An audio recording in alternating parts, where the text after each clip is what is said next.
Today we're going to work on the lift lob or bump lob. So what is it? It's a lob that ideally you use your continental grip for, and I like to use it when the ball is a little faster and a little lower because I'm not going to get under the ball to hit an aggressive lob. So it's a little bit more of a passive choice for a lob, and it buys you a little bit more time. So that is why I like it. Ash Barty does it perfectly. On the other hand, what does she not do perfectly? So let's look at that lift lob. So again, you want to have your continental grip. See that? Remember what your continental grip is. As a right-hander, underside of your index finger knuckle and the middle of your heel pad want to be on bevel number 2. So you see the edges here, that's top, that's 1, and then 2.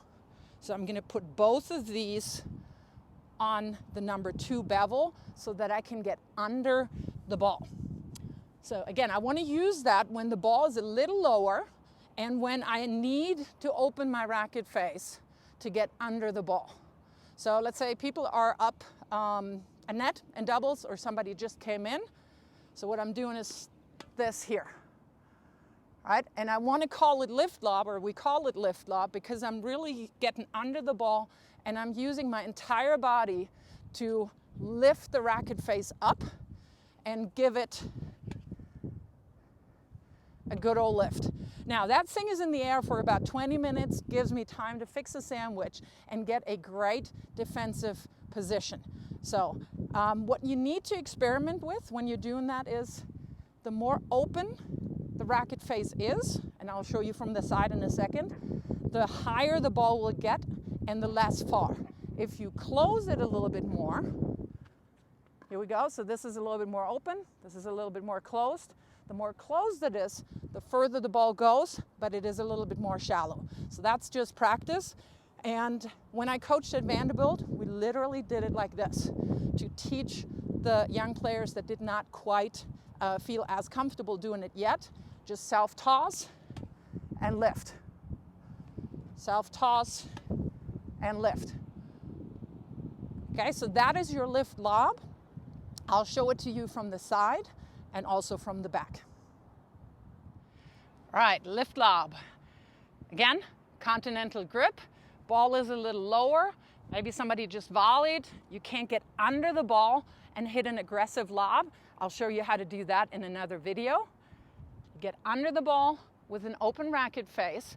And one key is I'm not going to slice at that ball a whole lot. I'm not going to try to lift it by doing any of that stuff.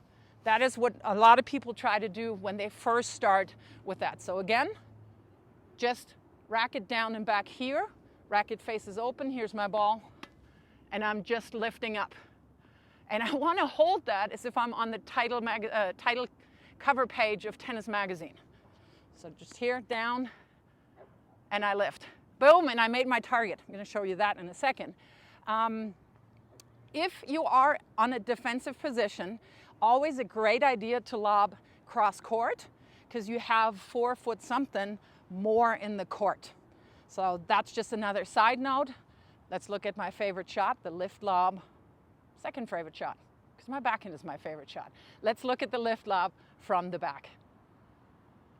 All right, lift lob, bump lob. Here's how you practice it. You can do that, of course, on the ball machine. There's options on most ball machines now to actually give the feet some underspin.